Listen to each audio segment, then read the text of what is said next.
Hey Sagittarius, this is going to be your financial success reading where we take a look at your relationship with money and how to make it better.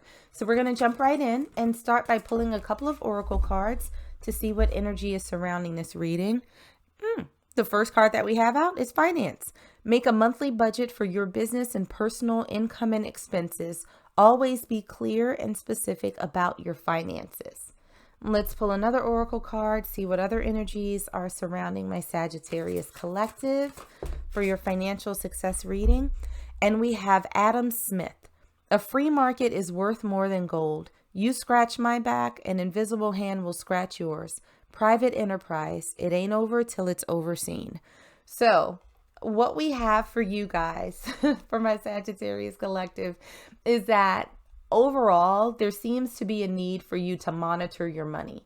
Now, some of you may have been out there sort of overindulging, overspending, not necessarily keeping an eye on where your money is coming from or where your money is going. For I think a very few of you out there, there's been maybe a little bit of a financial hoarding situation where you're just bringing money in and you're not really doing anything with it. And it's like, you could be making money with the money that you have through investments or other means. But I think for the vast majority of folks who are watching this reading, that there is a need for you to keep a better eye on your finances. So making this monthly budget, keeping track of how much you're bringing in, how much you're spending. I just got a vision of somebody just sort of swiping a credit card or a debit card. And it's like, it's almost become second nature, so that, you know, at the end of the month, you kind of look at your finances and it's like, whoa, where's my money? And it's like, you spent it like, because you haven't been keeping track. So it ain't over till it's overseen. I think there's an opportunity for you to sort of turn around your financial status, but it's going to require you being a little bit more conscientious and a little bit more intentional about monitoring your funds. So let's jump into some tarot and see if we can get some additional messages for my Sagittarius collective. We're going to start by first looking at your current financial situation. And two cards came out. Okay, we have the Queen of Wands in reverse, and we also have the Knight of Wands in reverse. So the wands are really a fiery, passionate, excited energy. And so I think for my Sagittarius collective, and I promise I am not laughing at you, I'm laughing with you, you are not excited about the current state of your monies, okay? That there is this overwhelming sense of, well, damn, I thought I was doing a little better than what I am, but apparently not. Like, that's the sense that's coming through for you guys. So there's not a whole lot of happiness that's around here. I don't think that, you know, there's actually a bit of frustration because it's almost like I should have more than what I have right now. And whatever it is that you're putting out is not coming back into you.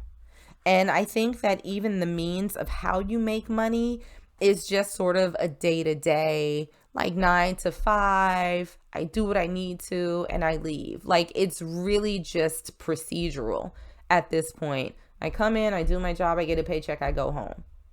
But as far as your physical finances are concerned, it's nothing that's particularly sparking joy in either how you make it or what you have right now. So why you're in this stressful position? Okay, we're starting with the Five of Cups. This is very much a sense of regret. It's a feeling of loss. It's a feeling of crying over spilled milk. So Sagittarius, I feel like for a lot of you, there might be a situation again where you're overspending and then you sort of look back and it's like, why did I do that? Like, why did I even buy that? I didn't need it. There was like literally no reason for me to have that. I didn't even want it that much. So it feels as though there's a lot of regret around your spending habits. And we have the Knight of Cups to clarify, but it feels good in the moment. So some of you may be emotional spenders. You may be binge spenders where you just have these periods where you buy, you spend money. And then when you look at your bank account, it's like, what did I get? Do I even use it? It might be something that's sitting at the back of your closet that you forgot about. And it's like, I don't even understand the reason behind that, but it felt good. It fulfilled some sort of need in that moment. So how can you get out of that financial stress? We have the 10 of Swords in reverse. So the 10 of Swords is really about betrayal. It's being sort of stabbed in the back. It's being blindsided to a certain extent. And I almost feel like you are betraying what it is that you truly want. So I almost feel like there's an emotional component that's happening here where something happens in your life that you're trying to move past, that you're trying to distract yourself from, and spending or buying things is sort of the easiest path out for you. Now, figuring out the root of the betrayal and healing from that is going to, I think, sort of diminish the need for you to spend money to get material things that you don't need and, quite frankly, don't even particularly want. So we have that clarified by Strength in reverse. I almost feel for a lot of Sagittariuses out there that, again, this emotional spending is a little bit of a defense mechanism. Maybe there are things that you don't want to acknowledge, things that you don't want to necessarily process. And it feels as though there's a certain amount of vulnerability that's required to say, you know what, this happened. This was my response. This is problematic. I need to figure out a way to fix it. So acknowledging whatever it is that is causing you to spend this much money sort of unchecked is going to require you letting your guard down and doing a very honest assessment of your life and how you react to things, how you handle things. And let me be the first to say, I totally get it. I don't shop a whole lot, but I am very much an emotional eater. And so when I get stressed out, my first call is to Uber Eats or DoorDash. So, figuring out how to process things in a different and more healthy way for you, in a more financially healthy way, is going to be super important to getting out of this energy and getting your finances back on course. Now, something that you need to learn about money, we have the 2 of Cups clarified by the 10 of Cups in reverse. So it almost feels as though there's a message here for you that is saying money is not the end all be all to happiness. The love, or at least the love of money for you, is not the end all be all. It feels as though there's something, again, deeper that needs to be processed so that you can have a healthier relationship with your finances, where money is not a crutch, or it's not a band-aid to fix something else temporarily that you've been experiencing or that you have been going through. So even though spending feels good in the moment, what we're seeing is that a little bit further down the line, there's regret. There's a sense of loss there. It's like, why did I do that? And so you start this cycle with beating yourself up again, sort of compounding on top of whatever it is that you were spending to try and avoid. Now you have the regret from spending that money unnecessarily, and this nasty cycle keeps rolling along. So how you can change the way that you handle money, we have the 6 of Swords in reverse. So as hard as this is going to be for you, Sagittarius, the 6 of Swords, when it's upright, is really about moving out of choppy, rough waters into an environment that's a lot more calm, that's a lot more serene. You're going to have to take the time to, I don't want to say sit in these rough waters like you're marinating in chaos, but you're going to have to address it. because all that this overspending is doing for you is creating more stress. It's creating more trauma. So there is a need for you to kind of sit with whatever it is that's been going on and getting to the root of that so you can address that core problem and not just layering this temporary satisfaction on top of that. And we also have the sun to clarify. This represents childlike energy. This is happiness. This is pure joy. And so I think that you are going to have to find your happy place outside of constantly spending money. That once you get to a place of peace in your everyday life, when you do spend money, when you do buy things, it's going to be because you truly want them or because you truly need them, not because you're trying to fill some sort of gap that has been caused by chaos and shenanigans in another part of your life. Now, how you can create a better relationship with money, with your finances, we have the Ace of Swords. This is my truth-telling card. This is having a very candid conversation with yourself, first off. And look, finance this is tipping over. Finance is like, pay attention to me. You need balance. You need to figure this out. You need to watch your spending.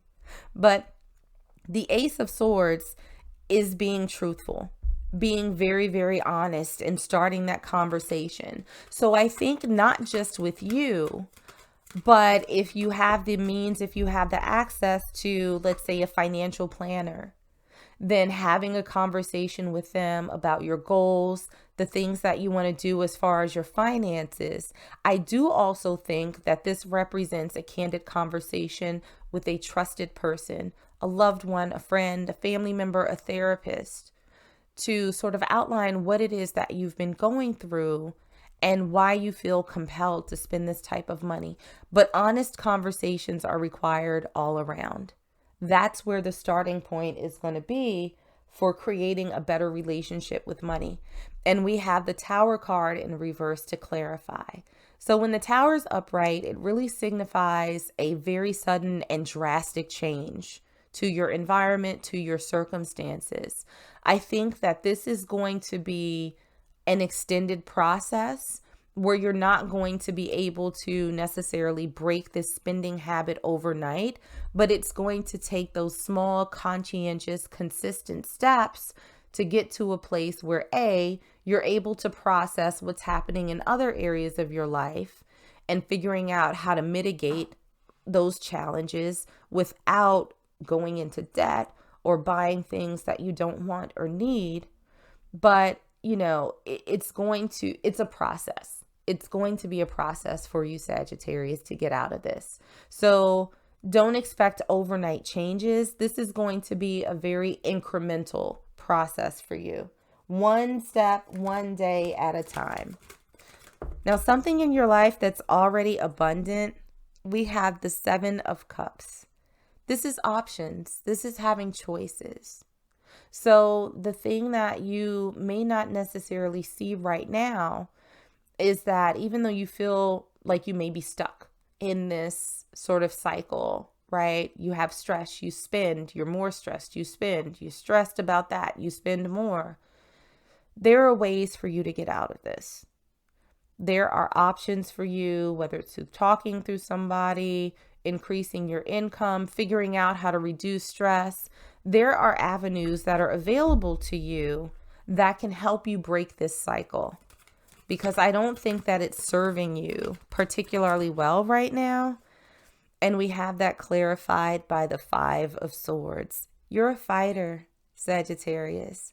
And I think that even for you looking at this reading, even from you sort of thinking that things need to be different, means that there's an inclination in you to make changes. And I feel at this particular point in time, you are very open to doing so. And it's like, okay, I'm willing to do what it takes to get out of this energy. You need me to create a monthly budget? Cool. You need me to talk to somebody to start addressing why I keep overspending? okay, cool, I'm willing to do that.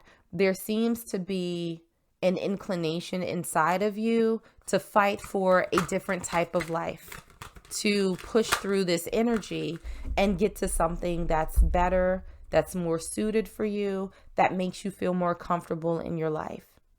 So another message from Spirit, and I love this for you guys. I can pivot under any and all circumstances. You have the ability to pivot under any and all conditions, but most of you are habitual in nature and your patterns are so well entrenched that at times the fastest path to the joy you seek is for you to take your pivot as you sleep. By reaching for good feeling thoughts before you go to sleep and then experiencing the benefit of the quiet mind that occurs while you sleep and then upon awakening. Immediately returning to good feeling thoughts, you can accomplish the ultimate pivoting experience. So again, Sagittarius, I think that this really starts with your mindset. You've gotten in this cycle that has been sort of ingrained in you over time. I do believe that you have the desire to change things, but it's going to have to start with you. It's going to have to start with this honest conversation. And so before you go to sleep at night, think about what a better proposition would be for you. Think about what it is that's bothering you and what steps you can start taking to make that better. And then when you wake up with that seed planted, look for signs, look for divine inspiration that will help lead you to a solution. And again, I do believe that this starts with being very honest with yourself. And once you get to that point where you recognize what the challenges are, you can start figuring out how to fix them, how to set them to the side. So Sag, you have a little bit of work to do in front of you, but I think at your core, you got the fight that's required to get through this and get to a better place when it comes to A, your stress levels in life, and B, your finances that are being impacted as a result of that. So that's what I got for you. Like and subscribe if you enjoyed this reading, and I'll see you in the next one.